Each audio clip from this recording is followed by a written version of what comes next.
Assalamu alaikum. Welcome back to my YouTube channel. Today we start exercise 3B. The topic name is cubic root and the question number 1. अभी इस video में हम लोग question number 1, question number 2, 3, 4, 5 और 6 को solve करेंगे। इन तीन सारे क्वेश्चन को स्टेप बाय स्टेप और कंसेप्ट के साथ सॉल्व करते हैं। First of all question number 1 करते हैं। क्वेश्चन नंबर 1 है फिलिंग द ब्लैंक्स है। फर्स्ट फिलिंग द ब्लैंक्स जो है वो है the cube of a number is a number multiply by itself dash time. अब जो क्यूब है उसमें नंबर कितनी दफ़ा मल्टीप्लाई होता है इटसेल्फ, तो वो हमें पता है क्यूब 3 टाइम होता है। जैसे कि ये टेबल है, इसमें देखें तो हर एक नंबर को 3 टाइम अगर मल्टीप्लाई करते हैं तो उस नंबर का वो क्यूब है। जैसे कि 1 को 3 टाइम, 2 को 3 टाइम, 3 को 3 टाइम, 4 को 3 टाइम करें तो ये हमारे पास क्या है, ये क्यूब है। अब इसमें क्या आ जाएगा, 3 टाइम इटसेल्फ मल्टीप्लाई होगा। Next second, filling the blanks a number that has only 3 identical factor is called. ऐसा नंबर जिसके 3 आइडेंटिकल फैक्टर यानी कि सेम फैक्टर हो तो उसको हम लोग क्या कहते हैं, क्यूब कहते हैं। There are the dash perfect cube between 1 and 1000। तो जैसे हमारे पास ये टेबल है तो इसमें हम लोग यहाँ से देखते हैं 1 और 1000, जैसे 1 और 1000 के दरमियान कितने परफेक्ट क्यूब आते हैं वो हमने काउंट कर लेने, तो वो टोटल 9 परफेक्ट क्यूब है 1 और 1000 के दरमियान। तो यहाँ पे क्या आ जाएगा, there are the 9 perfect cube between 1 and 1000। Next 4, filling the blanks if the number is a multiple of 3 it's cube is a multiple of 27। जैसे कि 3 का क्यूब हमारे पास क्या आता है, दिस इज 9, 9 3 था 27। अगर नंबर 3 का है मल्टीपल तो वो फिर 27 का भी होगा। अब नेक्स्ट हमारे पास है in under root cube root 27 3 is called the index. तो जो क्यूब रूट की या स्क्वायर रूट की पावर होती है उसको हम लोग इंडेक्स कहते हैं। उसके बाद हमारा नेक्स्ट क्वेश्चन नंबर 2 है। क्वेश्चन नंबर 2 में कहते हैं state whether the following true और फॉल्स। अब हमें यहाँ पे स्टेटमेंट को ट्रू फॉल्स शो करना है। जैसे कि फर्स्ट स्टेटमेंट है the cube of an even number is always even. तो ये ट्रू है। जिस टेबल में अगर हम चेक करते हैं फर्स्ट से 1 से लेकर 10 तक की नंबर को, तो 2 आपके पास इवन नंबर है, इसका क्यूब रूट भी इवन आया। 4 इवन नंबर है, क्यूब रूट भी इवन ही आता है। 64 6 इवन है तो उसका 216 आपके पास क्यूब रूट आता है, यानी कि ये स्टेटमेंट आपकी ट्रू हुई। नेक्स्ट आपके पास है second, the cube of a negative number can be positive. Negative number का क्यूब पॉजिटिव नहीं होता, क्योंकि जब आप नेगेटिव साइन को 3 टाइम मल्टीप्लाई करते हो तो आंसर भी नेगेटिव होता है। जैसे कि -2 को मल्टीप्लाई करेंगे तो -8 आ जाएगा, तो ये फॉल्स है। थर्ड आपके पास the cube root of 216 is 6।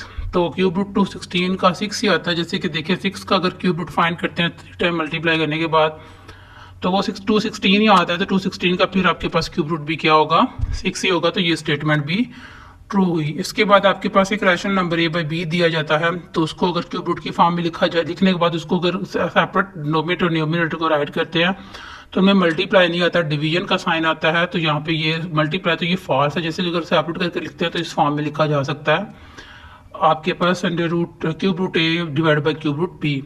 Next है the cube root of 215 lies between 6 and 7, यानी कि 250 क्यूब रूट बिटवीन 6 एंड 7 आता है। तो वो अगर हम देखें तो हमारे पास 6 और 7 का क्यूब रूट 216 और 343 आता है। तो ये इसका मतलब है कि तो ये स्टेटमेंट ट्रू है। नेक्स्ट आपके पास क्वेश्चन नंबर 3 है। आप इन सारे क्वेश्चन नंबर को करने से पहले हमें ये टेबल अच्छे से आना चाहिए। 1 से लेकर 9 तक बहुत आसान सा टेबल है, आप इसको ज़बानी भी याद कर सकते हो। जैसे हम लोगों ने प्रीवियस में एक्सरसाइज में स्क्वायर का टेबल याद किया था, इस तरह ये क्यूब का टेबल है। तो इसको भी अच्छे से 1 से लेकर 10 तक अगर याद हो जाता है तो क्वेश्चन बहुत आसान हो जाते हैं, आसानी से सॉल्व किया जा सकता है। जैसे अब हमारे पास यहाँ पे which of the following natural numbers are perfect cube, तो हमें ये इनको शो करना है परफेक्ट क्यूब है। इनको हम लोग प्राइम फैक्टर मेथड से भी परफेक्ट क्यूब शो कर सकते हैं, लेकिन अगर हम सिंपल इसका कंसेप्चुअल देखें तो 7 2 9 ये भी सिंपल सा डिजिट है, हमें पता है। और 3 डिजिट अगर किसी भी नंबर में 3 डिजिट्स आ रहे हो तो वो उसका क्यूब रूट होता है, या उसके कोई 3 डिजिट एंड पे रिपीट हो रही हो तो तब भी उसको क्यूब रूट कह सकते हैं हम लोग। जैसे हमारा फर्स्ट नंबर क्यूब रूट होता है, यहाँ पे ये थर्ड जो है ये क्यूब रूट है, परफेक्ट क्यूब रूट है। अब इनको स्टेप बाय स्टेप सॉल्व करके चेक करते हैं, वेरीफाई करते हैं कि बाकी ये क्यूब रूट है, और अगर नहीं है तो क्यों नहीं है। जैसे कि क्वेश्चन नंबर 3 का है, तो इसमें आप सबसे पहले 729 है, 729 का क्यूब रूट फाइंड करना है। तो ये आपके पास 729 जो है इसको अगर चेक करना है ये किस टेबल पे आता है, सबसे पहले प्राइम फैक्टर फाइंड करते हो। तो 2 के कुछ रूल्स हमने डिविजिबिलिटी रूल्स पहले प्रीवियस क्लास में पढ़े थे। उसमें 2 का डिविजिबिलिटी रूल होता है कि आपके यूनिट प्लेस के अंदर यूनिट प्लेस के अंदर अगर 0 आ जाए, 2 आ जाए, 3 4 आ जाए, 6 8 आए तो वो नंबर 2 का डिविजिबल होता है। और 3 का रूल ये होता है कि अगर कोई भी नंबर के सारे कोई भी अगर डिजिट दिया जाए उसके सारे नंबर डिजिट्स को ऐड करने के बाद अगर उसका आंसर आपका 3 का डिवाइजर है तो मतलब वो नंबर 3 पे पूरा नंबर 3 पे डिवाइड हो जाएगा, चाहे जितना बड़ा ही नंबर क्यों ना हो। अब 7 2 9 और 8 9 7 को ऐड करते हैं तो हमारे पास 16 2 ऐड करते तो टोटल क्या आ जाएगा 18 आ जाता है। अब इस तीनों नंबर का सामने 18 आया तो 18 3 का डिवाइडर होता है, मतलब ये 3 पे डिवाइड हो जाएगा। अब ये पूरा पूरा 3 पे जाता है, 243 आ जाता है। फिर 243 अगर ऐड करके देखते हैं तो ये 7 8 9 आता है, तो 9 भी 3 का डिवाइडर होता है, मतलब ये फिर 3 पे चला जाएगा। इसको 3 पे डिवाइड करेंगे तो 81 आ जाएगा। फिर उसके बाद 81 को 3 को डिवाइड करेंगे 27 को 3 पे करेंगे तो 9 आ जाएगा। 9 को 3 पे करेंगे। इस तरह इसके जो प्राइम फैक्टर्स हैं वो हमारे पास आ गए। अब उन प्राइम फैक्टर्स को राइट कर लेंगे। वो टोटल प्राइम फैक्टर 6 टाइम 3 आता है, यानी 3 की पावर 3 3 की पावर 3 क्यूब की फॉर्म में इसके पेयर सेट किए जा सकते हैं। तो अगर वो क्यूब के पावर, जैसे कि हमारे पास स्केयर की 1/2 पावर होती है, उसको हम लोग टू स्केयर के किसी भी डिजिट की पावर स्केयर, तो उसको स्केयर रूट को खत्म किया जा सकता है। 3 हो तो 1/3 को भी खत्म कर सकते हैं, तो 3 × 3 आ जाएगा। नेक्स्ट हमारे पास 729 का जो क्यूब परफेक्ट क्यूब रूट 9 आ गया। अब उसके बाद क्वेश्चन नंबर 2 है 2700 को अगर हम लोग उसका क्यूब रूट फाइंड करते हैं, लास्ट में 0 है तो उसको, यानी कि 27 से 3 पे डिवाइड हो जाएगा।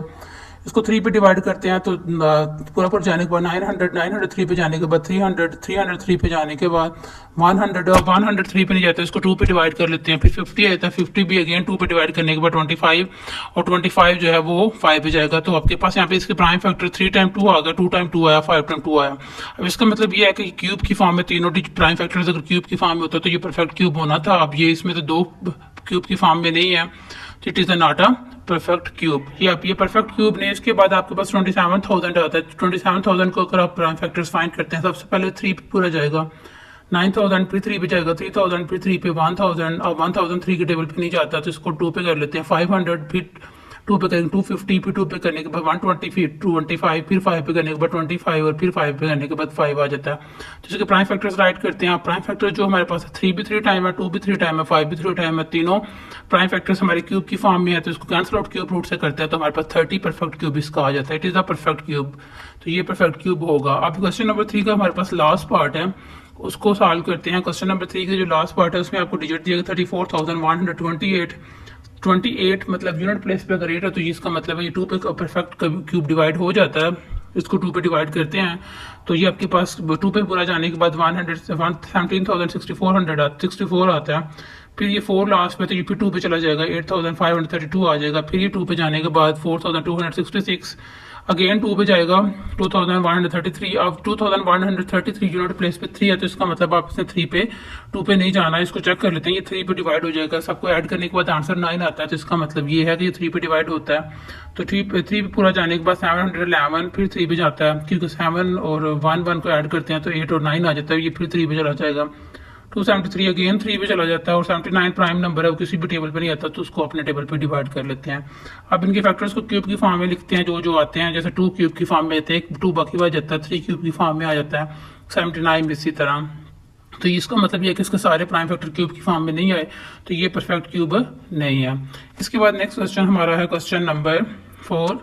क्वेश्चन नंबर 4 में हमें कहते हैं what is the smallest number by which 864 must be multiplied with to make the quotient a perfect cube। हमें वो नंबर बताना है जिसको आपके क्वेश्चन के फैक्टर्स के साथ मल्टीप्लाई करने या क्वेश्चन से मल्टीप्लाई करने के बाद वो परफेक्ट क्यूब आ जाए। तो इसका आसान मेथड ये कि आप इसके प्राइम फैक्टर फाइंड करें। प्राइम फैक्टर फाइंड करने के बाद ऐसा नंबर जो क्यूब की फॉर्म में नहीं है तो उसी को उसके साथ मल्टीप्लाई कर दें, यानी 864 के साथ मल्टीप्लाई कर दें तो ये परफेक्ट क्यूब में कन्वर्ट हो जाएगा। इस क्वेश्चन को सॉल्व करते हैं। अब सबसे पहले हम 864 के प्राइम फैक्टर फाइंड कर लेते हैं। 2 पे डिवाइड होगा तो 2 पे जाने के बाद 432, फिर 2 पे जाने पर 216, फिर 2 पे जाएगा तो 108। जैसे कि यहाँ पे 0 सेंटर में है तो अगर ये समझ नहीं आती तो आप 216 को सेपरेट डिवीजन के फॉर्म में राइट करके वो करेंगे तो आपके पास यहाँ पे 108 आ जाएगा। फिर 2 पे जाएगा, उसके बाद ये 3 पे चला जाता है, 3 पे 3 टाइम गया। अब इसमें इनके प्राइम फैक्टर्स को लिखते हैं। प्राइम फैक्टर को लिखने के बाद क्यूब की फॉर्म में देखा जाए तो हमारे पास टोटल 25 आए हैं। इसमें 3 का सेट हो जाएगा आपके पास एक नंबर, बाकी 2 2 रह जाते हैं और ये 3 भी 3 ही है। इसका मतलब ये है कि आप अगर 864 को 2 से मल्टीप्लाई करते हो तो आपके पास ये परफेक्ट क्यूब में कन्वर्ट हो जाता है। ये भी क्यूब है, ये भी क्यूब है, तो यहाँ पे एक 2 और होता है तो ये भी क्यूब की फॉर्म में कन्वर्ट होना था। इसलिए अगर हम 864 must be multiply two make a quotient a perfect cube. Quotient को परफेक्ट क्यूब बनाने के लिए हम इसको 2 से मल्टीप्लाई करेंगे। अब इसके बाद हमारा नेक्स्ट क्वेश्चन नंबर है 5। क्वेश्चन नंबर 5 में हमें कहते हैं find the smallest number by which 13,500 must be divided to make the quotient a perfect cube. हमें वो स्मॉलेस्ट नंबर बताना है जिसे डिवाइड करने के बाद आपका ये कंप्लीट क्यूब रूट बन जाएगा। अब इसमें बिल्कुल प्रीवियस क्वेश्चन नंबर 4 की तरह प्राइम फैक्टर्स फाइंड करेंगे क्वेश्चन नंबर 4 में जिस तरह किए थे, और वहाँ पे क्यूब रूट कंप्लीट करने के लिए 2 से मल्टीप्लाई करते हैं, और यहाँ पे जो क्यूब रूट जिन डिजिट्स का क्यूब रूट कंप्लीट नहीं बनता उससे उन्हीं उस टोटल नंबर से डिवाइड कर देंगे। अब इसको सॉल्व करते हैं। जैसे कि आप 13,500 को डिवाइड करते हो 2 पे, तो आपका ये 6,750 आ जाएगा। फिर 2 पे डिवाइड करने के बाद 3,775 आ जाएगा। अभी 2 पे डिवाइड नहीं होता, ये 3 पे पूरा पूरा चला जाता है, यानी सारे नंबर्स को ऐड करें ना तो हमारे पास यहाँ पे ये 3 पे डिवाइड होगा। इसका जो सम है वो 3 का डिवाइडर आता है। उसके बाद फिर 3 पे चला जाएगा तो 1,125, फिर 3 पे 775, 375, अब अगेन 3 पे 125 और 125 5 के टेबल पे जाते हैं 5 पे करने के बाद आप ये सारे नंबर जो क्यूब की फॉर्म, जैसे कि 3 क्यूब की फॉर्म है, 5 क्यूब की फॉर्म है, और ये जो 2 है ये क्यूब की फॉर्म में नहीं है, यानी कि यहाँ पे परफेक्ट क्यूब बनाने के लिए जस्ट ये 2 खत्म होते हैं तो ये परफेक्ट क्यूब बन जाता है। तो ये 2 to the 4 आता है। अगर हम इस नंबर को 4 पे डिवाइड कर दें तो हमारे पास ये परफेक्ट क्यूब में कन्वर्ट हो जाता है। यहाँ के यानी कि मतलब ये है कि 2 does not perfect in a cube form, तो हम लोग क्या करेंगे 13,500 मस्ट बी डिवाइडेड बाय 4, तो उसको 4 से डिवाइड कर देंगे। उसके बाद नेक्स्ट क्वेश्चन नंबर 6 है हमारा। क्वेश्चन नंबर 6 में हमने find the cube root of following numbers, हमें कुछ क्वेश्चन दिए गए हैं, हमने उनका क्यूब रूट फाइंड करना है। वही प्राइम फैक्टर मेथड है सारा, और क्यूब रूट में आपके सारे फैक्टर्स 3 की पावर में आएंगे और वो रूट से कैंसिल होने के बाद हमारे पास बाकी नंबर मल्टीप्लाई होने के बाद इसका परफेक्ट क्यूब रूट आ जाता है। जैसे कि हम लोग फर्स्ट क्वेश्चन सॉल्व करते हैं 5,832, इसको 2 पे डिवाइड कर देंगे तो ये 2,916 आ जाएगा। फिर 2 पे डिवाइड होने के बाद 1,458 आ जाता है। फिर 2 पे डिवाइड करने के बाद 729, और फिर 3 पे डिवाइड हो जाएगा 243, फिर 3 पे 81, फिर 3 पे 27। उस तरह ये सारा डिवाइड करने के बाद हमारे पास प्राइम फैक्टर्स आ जाते हैं। यहाँ पे 3 टाइम आता है, 3 टाइम, फिर 3 टाइम, तो इनकी पावर्स की फॉर्म में लिख देंगे, और पावर्स की फॉर्म में लिखने के बाद ये क्यूब रूट से कैंसिल होकर आपके पास आ जाएगा 9 9 2 था 18 परफेक्ट क्यूब आ जाएगा। जैसे आप स्क्वायर्स की पावर 1/2 के साथ खत्म करते थे, इस तरह क्यूब को 1/3 के साथ आप खत्म कर देते हो तो आपके पास एग्जैक्ट क्यूब आ जाता है। अब इसके बाद इसका सेकंड पार्ट है 9,261। सबसे पहले ये 3 पे डिवाइड होता है, 3 3 9, फिर 0 आ जाएगा, फिर 3 8 फिर 3 7 21 सॉरी। फिर इसको 3 पे डिवाइड कर देते हैं, 3 1 3 3 2 6 और 3 9 27, फिर 3 पे 343। अब यहाँ पे अगर हम लोग वो टेबल अच्छे से याद रखते हैं क्यूब रूट का, जो हमारे पास टेबल है, तो जिससे हमें पता है कि 7 का जो क्यूब रूट है वो 343 आता है। तो अब ये डिजिट्स होते हैं वो आसानी से हमें ये समझ आ जाती है कि हमने उस नंबर को डिवाइड किससे करना। 343 आ गया, अब इसका मतलब ये 7 पे ही डिवाइड होता है, तो 49, फिर 7 पे 49, 3 की पावर 3, 7 की पावर 3, और क्यूब रूट के साथ कैंसिल होने के बाद 7 मल्टीप्लाई बाय 3 21 इसका क्यूब रूट आ जाता है। नेक्स्ट आपके पास 21,952 है। सबसे पहले इसको 2 पे जाता है, फिर ये 2 पे चला जाता है 5,488, फिर 2 पे चला जाता है 2,744, फिर 2 पे चला जाता है 1,372, अगेन 2 पे, ये 2 पे जाता है, फिर 343 आ जाता है। वही अगेन सारे स्टेप जैसे इस लास्ट क्वेश्चन में थे, 7 पे जाने के बाद पावर 3। अब इसमें जो क्यूब 2 है वो 6 टाइम आया, तो 2 दफ़ा क्यूब की फॉर्म में, 7 3 टाइम है तो 1 दफ़ा क्यूब की फॉर्म में, तो वो क्यूब रूट से कैंसिल होने के बाद 7 2 14 14 2 28, तो इसका क्यूब रूट क्या आ जाएगा 28, यानी कि 21,952 का क्यूब रूट क्या आता है 28 आता है। उसके बाद हमने ये जो क्वेश्चन कर लिया 3 पार्ट इसका, अब हम लोग इसका 4th पार्ट करेंगे जिसमें 42,875 आया है। बाकी 2 पार्ट्स भी रहते हैं, वो भी सॉल्व करते हैं स्टेप बाय स्टेप। 42,875 इसको इसके फैक्टर्स फाइंड करते हैं। यूनिट प्लेस पे 5 है तो मतलब ये 5 पे डिवाइड हो जाएगा, तो इसको 5 पे डिवाइड किया 3 टाइम, फिर 7 पे वही सेम 343 आएगा तो 3 टाइम 7 पे डिवाइड हो जाएगा, तो 5 की पावर 3, 7 की power 3, 5 multiply 7 35। Next question number 6 का 4 पार्ट है। क्वेश्चन नंबर 6 के 4 पार्ट में 74,088 आता है, इसको 2 पे डिवाइड करते हैं 37,044 आ जाता है, फिर 2 पे जाता है, फिर 3 पे जाता है, 3 पे जाने के बाद फिर नेक्स्ट आपके पास 3,087 आ जाता है, फिर 3 पे 1,029 आ जाता है, फिर उसके बाद 343 और वही सेम स्टेप जो प्रीवियस क्वेश्चन में, ये लास्ट वाले स्टेप सारे क्वेश्चन में बार बार रिपीट हो रहे हैं, यानी 7 वाले वही डिजिट आ जाता है, तो उसको दोबारा से आप उन्हीं फैक्टर्स के साथ लिखते हो 2 3 टाइम 3 3 टाइम 7 3 टाइम, तो ये 7 3 21 21 2 42। इसके बाद हमारा लास्ट